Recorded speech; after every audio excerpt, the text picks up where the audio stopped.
La roue continue à tourner, la transition guinéenne continue à tourner, l'émission Week-end Politique également continue à tourner. Mesdames et messieurs, c'est tout un plaisir encore de vous revoir derrière vos petits écrans en compagnie de l'émission Week-end Politique. Vous le savez bien, tous les lundis, c'est à partir de 20h50 sur Espace TV. Aujourd'hui encore, nous allons passer à peigne fin l'actualité politique qui a miné la semaine. Et pour commencer, nous allons partir à la rencontre de M. Badra Condé. Vous le rappelez, il est le président de la nouvelle génération politique NGP. Avec lui, nous allons parler de l'actualité politique de la semaine et puis nous parlerons également de la vie de son parti politique. C'est parti pour 52 minutes de balade politique.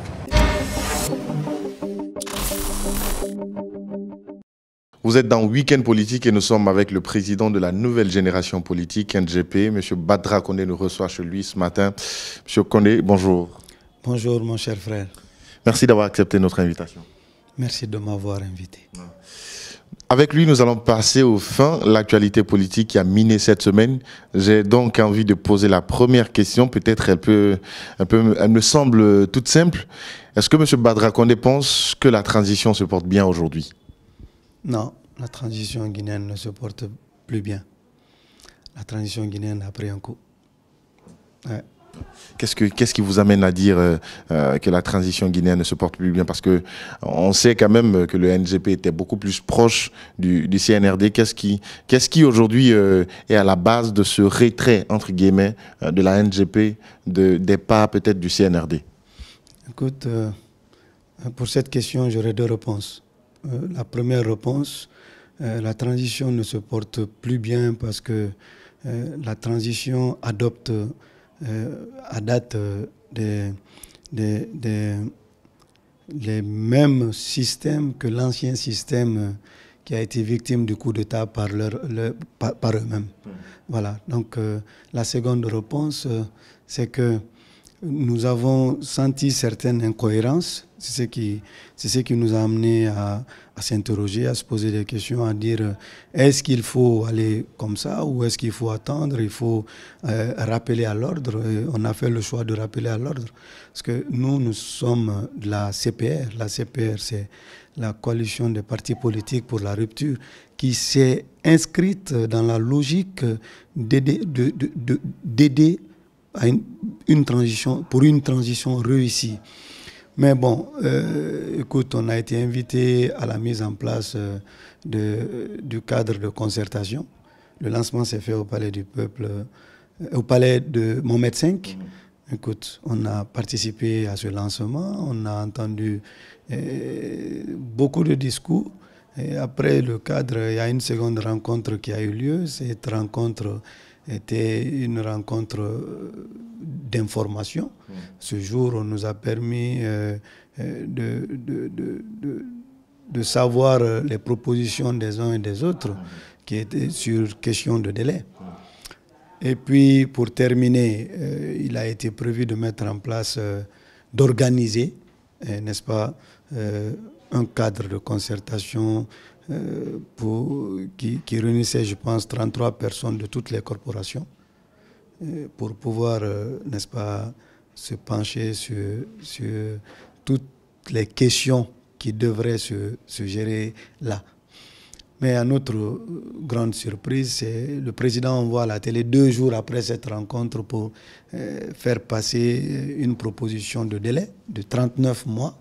Et bon, le CNT aussi qui va corriger le nombre de délais pour enlever 3 mois et maintenir 36 mois. C'est vrai que la CPR avait prévu 36 mois.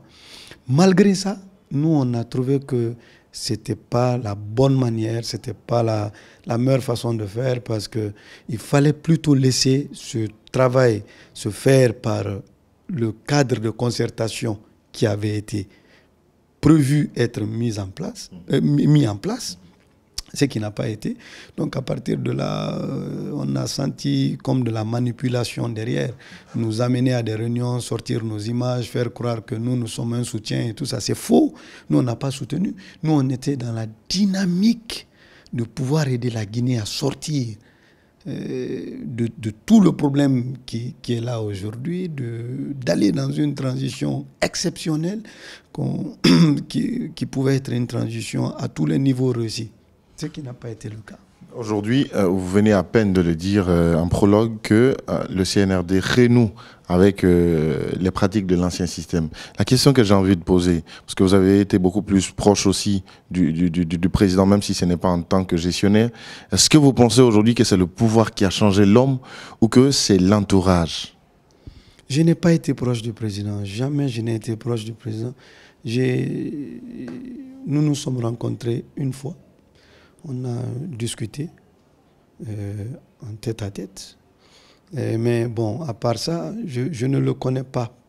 Je ne connais pas la personne. Quand on écoute ses discours, par exemple son discours du 5 septembre, son discours quand il avait reçu les magistrats, et qu'on voit aujourd'hui les actes de l'homme, est-ce que vous pensez que c'est le pouvoir qui a changé l'homme ou que c'est l'entourage, par exemple? Écoute, ça, c'est l'une des meilleures questions qui est posée. Monsieur, du moins le colonel Doumbouya qu'on a vu le 5 septembre, lire le discours qui a servi du discours de prise de pouvoir. Cet homme qui parlait ce jour était un homme qui ambitionnait amener la Guinée, ou du moins faire une alternative, quitter vraiment l'ancien modèle de gestion qu'on a eu pour aller dans un nouveau modèle, ou dans une nouvelle gestion, dans une nouvelle gestion. Le discours était tellement sincère que tout le peuple de Guinée, en tout cas dans sa majorité, a adhéré. Ce jour, ce monsieur, ce n'était pas celui qui savait c'est quoi le pouvoir. Il ne savait pas les rouages du pouvoir. Les jeunes qui étaient avec lui ne savaient pas c'était quoi le pouvoir. Ils ne savaient pas c'était quoi les rouages du pouvoir. Mais vous savez, quand on a le pouvoir, il y a des malheureux aussi qui viennent. Quand ils arrivent, c'est des gens qui ont ambitionné être au pouvoir, ou qui ont ambitionné être dans le système, je veux parler des rouages du pouvoir, ou alors c'est des gens qui ont déjà été dans d'autres systèmes, qui viennent se greffer à ce nouveau système pour pouvoir, n'est-ce pas, apporter tout ce qu'ils ont pu apporter de négatif aux autres. Qu'est-ce qui arrive?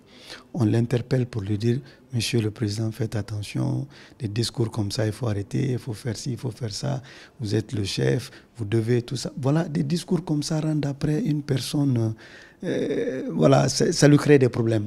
Ça l'amène à se surestimer, à croire qu'il est devenu autre chose. Alors que c'est un être humain, c'est vrai que sa situation a changé, tout a changé. Mais, pour un exemple, si on dit, du moins, on ne va pas dire que tous les militaires n'ont pas réussi les transitions.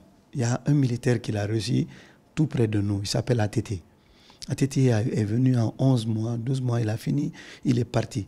Mais plus tard, il est revenu. Il a été président de la République pendant 10 ans, on le sait. Maintenant, Moïse Doumbouya aujourd'hui souffre parce qu'il est entouré de personnes qui sont en train de le fatiguer. Mais lui-même, apparemment, il ne se rend pas compte. Donc, certaines choses-là sont aujourd'hui les vrais problèmes de l'entourage de Doumbouya. Il y a des personnes qui attendaient pour payer le mal qu'ils ont subi. Il a des personnes qui ont rêvé être un jour dans les rouages de pouvoir, qui se retrouvent donc surpris de se retrouver là. Il y a des personnes qui ont toujours été, qui sont encore revenues à être à côté, qui sont en train de profiter du même privilège qu'ils ont toujours eu. Et ces personnes-là, la seule ambition qu'ils ont, c'est de se maintenir là, ne pas bouger. On m'a dit du 5 septembre, c'est celui qui était venu pour faire une alternative, trouver la solution, ou du moins se régler le problème qu'on a, et puis passer à autre chose. Maintenant, ils sont en train de le mettre en retard, lui envoyer dans une situation qui va le dépasser lui-même, parce qu'il va se retrouver sur la liste des personnes qui n'ont pas été respectueux de leurs paroles quand ils sont venus prendre le pouvoir par les armes, tu vois. Donc ces choses-là ne vont pas à son avantage, et c'est pourquoi il doit très tôt ou très vite se réveiller, comprendre que il a du boulot. Le boulot, c'est régler le problème des Guinéens. Ce n'est pas régler le problème d'un petit clan qui veut juste garder des privilèges. Il y a la CEDEAO qui a dépêché un médiateur, Yahi Boni. Sauf que il y a le président en exercice même de la CEDEAO et président de la Guinée-Bissau qui avait fait une sortie. Et dans sa sortie, il avait dit qu'il avait réussi à convaincre la junte et Mamadi Doumbouya à revenir sur 24 mois au lieu de 36 mois. Chose qui a été démentie par le pouvoir de Conakry. Est-ce que vous pensez aujourd'hui que c'est une manœuvre, comme le pensent certains acteurs, pour le CNRD de s'éterniser au pouvoir? Écoute, je pense que Ambalo est un président de la République et le président en exercice de la CEDEAO à date. Il ne va pas faire une communication comme ça s'il n'avait pas obtenu cette promesse en amont. Mais certains disent qu'il était prévu que c'est le président Mamadi Doumbouya qui fasse cette communication. Le fait que c'est venu d'Ambalo, c'est ce qui a amené un ministre guinéen à répondre. Parce qu'il faut dire que ce n'est pas le gouvernement qui a répondu, ce n'est pas Mamadi qui a répondu, c'est le ministre de l'administration territoire qui assure l'intérim du ministre des Affaires étrangères depuis un moment, qui avait répondu. Mais bon, les discours diplomatiques sont tout autres. Voilà. Il ne s'y connaît pas, il a peut-être posé un acte qu'il ne devrait pas poser, ou alors il a posé un acte qu'il devait poser, ça à voir plus tard. Mais c'est que je sais que Ambalo ne l'a pas fait au hasard. Parce qu'aujourd'hui, on sait qu'avec le FNDC, vous avez apporté votre soutien. Si aujourd'hui, il y avait, par exemple, les forces vives qui demandaient à descendre dans la rue pour une fois encore, pour réclamer le retour à l'ordre constitutionnel, quelle serait la position du NGP? Tant que ce n'est pas interdit par la Constitution ou la charte à date, le droit de manifester, moi je vais manifester quand je trouverai que c'est nécessaire de le faire. Je manifesterai, j'appellerai à manifester et je soutiendrai les manifestations. Dernière ligne droite, vous êtes président de la nouvelle génération politique, NGP. Comment ce parti se porte aujourd'hui? La NGP se porte très bien. La NGP est en train de faire le travail le plus important d'un parti politique naissant. La mise en place de nos structures à la base. Vous couvrez aujourd'hui, sur l'ensemble du territoire national, vous couvrez combien de régions? Plusieurs. Nous sommes dans les 4 régions naturelles. Et puis, nous ne sommes pas dans toutes les préfectures, mais nous sommes en train de mettre les bureaux au fur et à mesure partout où l'opportunité se présente. Et nous continuons à le faire et nous attendons les sympathisants, la NGP, qui peuvent nous proposer de venir mettre nos bureaux chez eux. Nous les attendons. Ils peuvent nous faire signe aussi, nous allons venir. L'autre question qu'on ne pose souvent pas aux présidents des partis politiques ou des partis naissants, par exemple, ce sont des difficultés que vous rencontrez. Est-ce qu'il y a des difficultés, par exemple, auxquelles vous êtes confrontés? Oui, parce que nos aînés ont habitué les populations à de l'argent. Ça nous crée beaucoup de problèmes. Moi, je n'ai jamais été dans un gouvernement. Je n'ai pas été directeur d'une entreprise publique. Je n'ai pas pris de l'argent quelque part. Je n'ai pas reçu beaucoup d'argent quelque part. Je suis un entrepreneur. J'ai fait mon business. J'ai un peu d'argent que j'obtiens par ce que je sais faire. Et puis après, je mets une partie, les contributions aussi des autres membres, on les met ensemble et que voilà, nous allons. Quand nous arrivons, nous trouvons que les aînés ont habitué les gens à 1 million, à 2 millions, alors que nous n'avons pas la capacité de donner ça par endroit. Et c'est ces petites complications que nous avons avec ça, mais bon, c'est de bonne guerre. Ils ont trouvé nécessaire de passer par cette méthode pour anéantir les petits que nous sommes. Mais Dieu, de par sa grandeur, va amener les populations à comprendre que ce n'est pas que l'argent qui règle. Le citoyen a un droit à exprimer et il doit trouver la personne qui peut exprimer ça pour elle. Trouver la personne, pour trouver donc la personne à travers laquelle le citoyen peut s'exprimer. Ce sont donc les mots de M. Badra Condé. Tout le plaisir était pour nous. Merci d'avoir accepté notre invitation. C'est moi qui vous remercie. Merci d'être passé. Merci infiniment et à bientôt encore sur Espace TV. C'est comme ça se passe tous les lundis quand il est 20h50 sur Espace TV. C'est votre émission Week-end Politique. Ça se poursuit sur le terrain.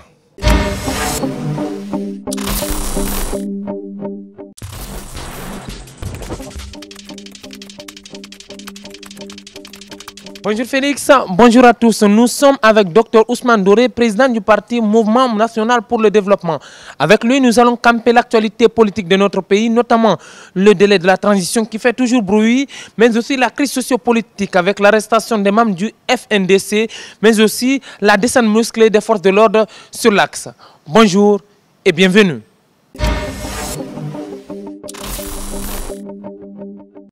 Je vous le disais, nous sommes avec Dr Ousmane Doré, président du parti Mouvement National pour le Développement.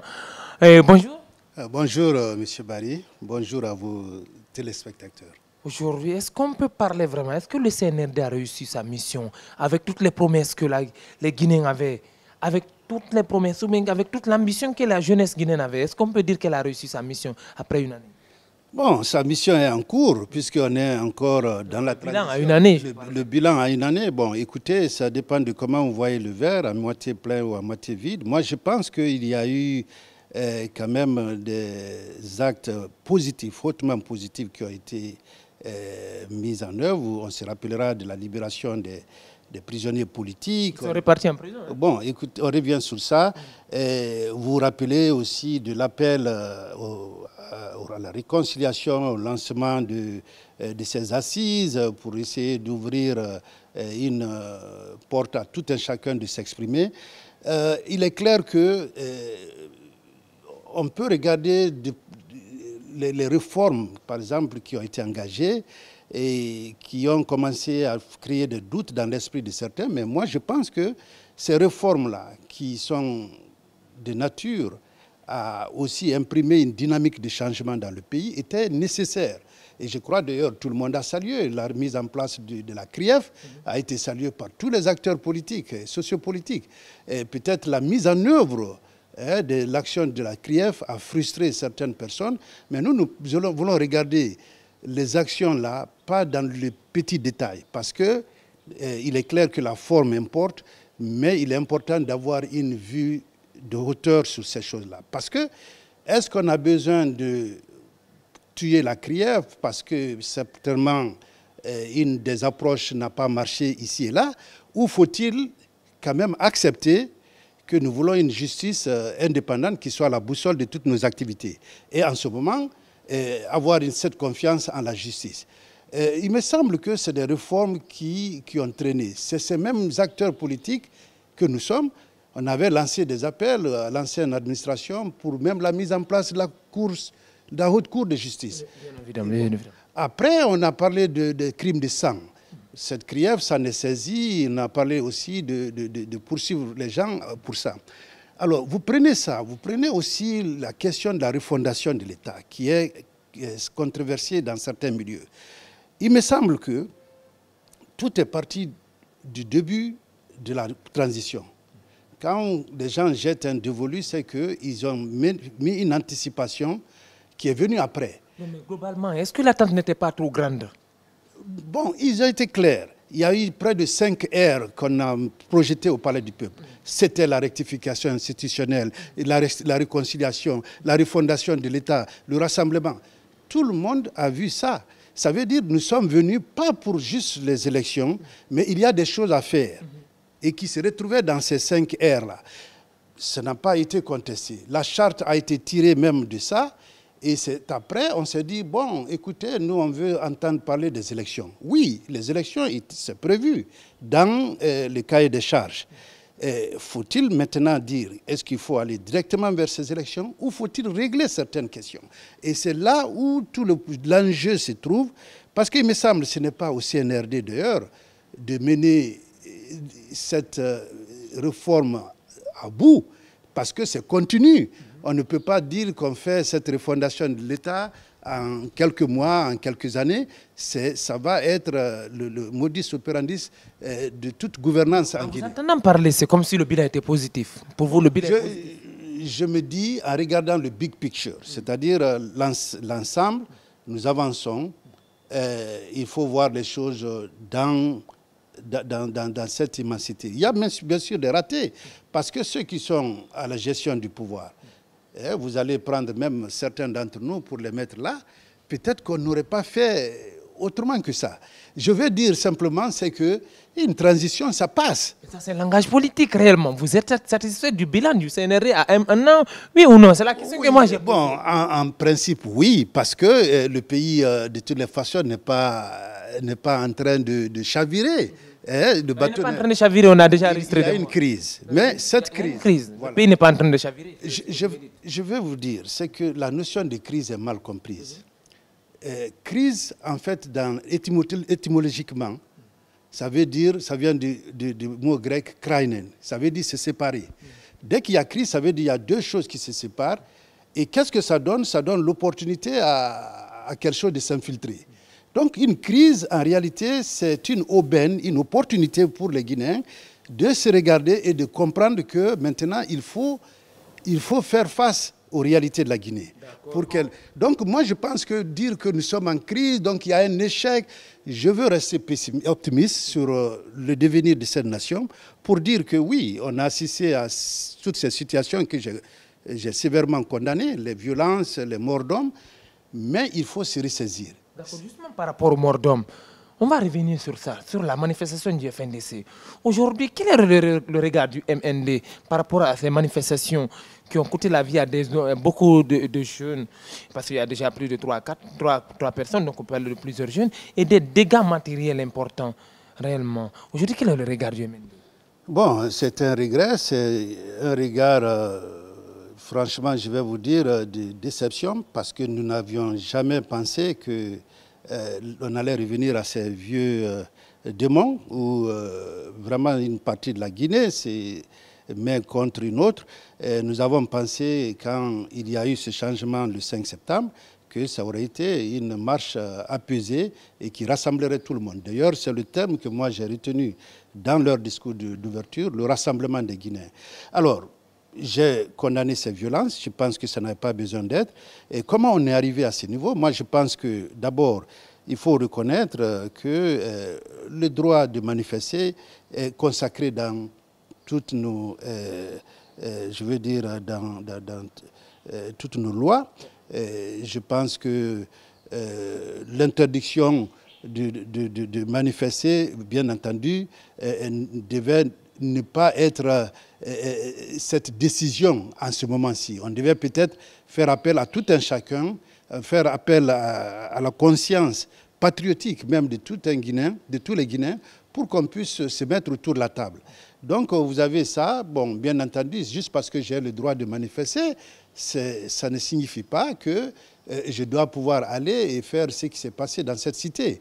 Et je peux vous dire, vous avez suivi ce qui s'est passé le 6 janvier aux États-Unis, les gens qui sont allés prendre le Capitole, c'est leur droit de manifester, mais avaient-ils le droit de prendre le Capitole? Donc c'est là le problème clé. Moi, j'aurais, à la place du CNRD, peut-être pas prendre une décision sur cette manifestation et que les gens veuillent sortir et que ça soit encadré. Ça aurait été peut-être une voie, mais je peux comprendre aussi la logique de l'autre côté qui dit que les manifestations en Guinée, traditionnellement, conduisent toujours à ce qu'on a effectivement eu le 26 juillet dernier. D'accord. Après ces manifestations, il y a eu le lot de morts. Il y a aussi des forces de l'ordre qui ont été fortement déployées sur l'axe. Est-ce que ça valait la peine réellement de déployer les forces de l'armée sur l'axe?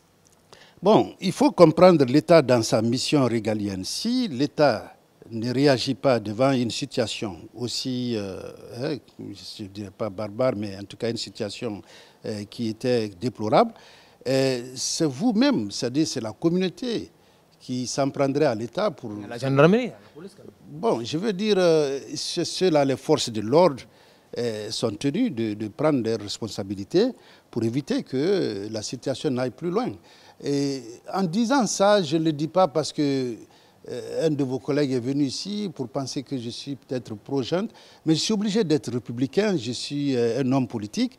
Pour moi, il y a ce que l'on a comme droit, mais il y a aussi des limites. Donc, c'est clair que après l'événement, il faut faire la part des choses, quelles sont les responsabilités, il faut les situer, faire des enquêtes pour savoir ceux qui sont derrière ces tueries. Mais en tout état de cause, je ne vois pas en quoi l'État pourrait simplement se replier et penser que bon, tout est rentré dans l'ordre. Dans la rue, violer les lois, vous pouvez répondre. Ça, au moins, donc, on est d'accord. Donc, votre question, c'est ma lecture de la manière dont ils ont... Bon, ceci dit, je n'étais pas là, mais j'apprends que c'est tard la nuit. J'ai été l'un des leaders politiques ayant condamné leur première arrestation. Je crois que c'était au cours d'une conférence de presse, dans des conditions quelque peu tumultueuses. J'ai dit, dans un état de droit, on fait une convocation. Et d'ailleurs, on lit à la personne pourquoi on veut l'arrêter. Voilà, vous avez le droit de ne pas dire un mot, vous avez cela. Voilà, c'est ça dans un état de droit. Donc, j'avais fait cette déclaration. Alors, de quoi s'agit-il ici? Est-ce qu'ils ont été brutalisés? Je n'ai aucune idée, mais je pense que quand vous posez la question dans le sens qu'ils sont venus, qu'est-ce que vous pensez de l'arrestation de Paul Loupière? Je pense qu'eux-mêmes sont conscients que peut-être ils devaient répondre. Parce que la loi... Dans une république, on la respecte et c'est possible qu'il soit élargi. Ça, je suppose, c'est l'appel que nous pourrons lancer pour permettre aux Guinéens de se retrouver, que l'on décrispe la situation, mais ne pas procéder à l'arrestation de ceux qui ont cautionné l'organisation de ces violences. Je crois que c'est un État faible qui va se soumettre à ça et ce n'est pas conforme à leur mission régalienne. Donc je pense qu'il faut savoir raison garder. Nous pensons qu'ils répondront avec la justice et les choses seront clarifiées à ce niveau, tout comme ça a été d'ailleurs leur première interpellation. Et le reste, ils ont dit eux-mêmes, c'est vous qui me l'apprenez, qu'ils ont appelé au dialogue, mais tant mieux. Donc leur élargissement, qu'ils soient autour de la table, ils peuvent jouer le rôle républicain qui s'y est, pour que notre pays sorte de cette transition dans la paix. Il n'y a pas un autre chemin. Voilà un peu mon analyse. Vous êtes membre du FNDC? Je suis membre du FNDC. Non, quand même. Je pose la question parce qu'il y a des partis politiques qui sont membres du FNDC. Votre parti non, pas du tout. Je suis rentré en Guinée en 2020, juste à temps pour les élections présidentielles. Et je dois vous dire que voilà, notre combat contre le troisième mandat n'était pas dans le cadre du FNDC. Nous avons décidé d'aller vers les urnes. Donc c'est en ce moment, en 3 mois de préparation, j'ai été candidat présidentiel pour dire que c'était possible d'arrêter le troisième mandat aux urnes, pas dans la violence. C'est pourquoi nous ne sommes pas associés à ces organisations de rue. Vous préférez les moins pacifiques vraiment pour régler? Bien entendu que c'est la seule chose qui vaille pour notre pays. Vous savez, nous venons de loin. Beaucoup de Guinéens ne savent pas le contexte guinéen. Regardez autour de nous, tous ces pays-là ont connu des crises internes profondes. Ici, bien entendu, c'est tendu, mais on a préservé cette paix-là. Et c'est ce qui doit être le leitmotiv de toutes les actions. Si c'est pour venir en politique pour cautionner violence et, je veux dire, crise à répétition, ben écoutez, qui a besoin de ça? Je continue avec ma petite vie tranquille, ma carrière qui était sur de bons auspices. Mais quand tu viens pour une vision, cette vision repose sur une Guinée apaisée et une Guinée qui veut avancer vers l'émergence économique. Nous tendons vers la fin de l'interview. On va parler maintenant du cas de la CEDEAO. On avait demandé à la junte de proposer un calendrier au plus tard le 1er août. Et c'est passé finalement le président Ambalo qui a dit au président français que vraiment c'était un délai de 24 mois, qu'il a pu obtenir un délai de 24 mois. Et on sait ce qui a résulté. Et finalement, au Conseil des ministres, le président qui annonce que personne ne va mettre la pression sur la Guinée. Aujourd'hui, quelle est votre réaction par rapport à tout ce qui se passe? Oui, écoutez, je pense que le président a bien raison que le problème de la transition guinéenne, c'est un problème guinéen et ça va se résoudre dans le dialogue interguinéen. La CEDEAO est une institution dont la Guinée est membre fondateur. Et je pense qu'elle est dans son droit, dans son rôle, de vouloir accompagner d'abord la Guinée, mais aussi d'avoir des propositions sur ce qu'elle estime être la durée optimale de transition, comme ils l'ont fait d'ailleurs dans d'autres pays de la sous-région. Je termine cette interview avec cette question, réellement, de savoir, le FNDC qui annonce des actions décisives la semaine prochaine, et aujourd'hui, qu'est-ce que vous pensez de tout cela réellement, le FNDC qui annonce des actions décisives la semaine prochaine? Bon, ça n'a pas besoin d'être. Vous venez de me dire que le FNDC même a décidé que ce soit le dialogue qui prime. Et quand vous me dites qu'ils ont projeté des actions à venir, ça n'engage que le FNDC. Moi, je pense que dans un combat, il y a l'objectif. Et l'objectif de leur combat, que moi j'ai suivi quand j'étais encore à Abidjan, c'était de faire en sorte que cette constitution-là ne soit pas jetée par la fenêtre. Et ils n'ont pas réussi ça, mais qu'à cela ne tienne, ils ont continué le combat et on sait ce qui s'est passé. Donc, alors aujourd'hui, si les manifestations passées, l'objectif était de montrer qu'ils avaient quelques soucis par rapport à la marche de la transition, ben écoutez, on ne peut pas continuer à endeuiller les familles. Et donc, faut-il encore accepter de s'asseoir et de voir si cette voie est beaucoup préférable. Et c'est en cela, moi, je pense que en disant au CNRD aussi de décrisper, c'est pour ça, puisque s'il y a eu prise de conscience que nous avons fait ça, si vous nous aviez autorisé, vous nous aviez encadré, on n'aurait pas pu faire autrement que ça. Maintenant qu'il y a eu cette situation-là, vous rêvez d'une Guinée. Ces jeunes qui sont morts rêvent de cette même Guinée. Ils n'auront pas l'occasion de la voir. Il faut que l'on sache raison garder. La transition passe. On s'est battu ici, près de 700 et quelques manifestations sous le régime de Alpha. Et aujourd'hui, ce régime n'est plus là.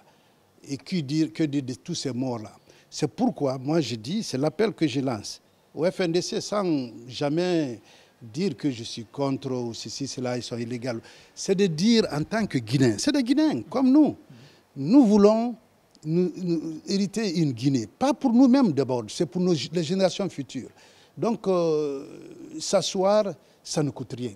Parce que vous avez d'ailleurs l'opportunité de parler beaucoup plus fort que quand vous êtes dans une rue en train de crier avec des enfants ou bien des gens qui vous écoutent.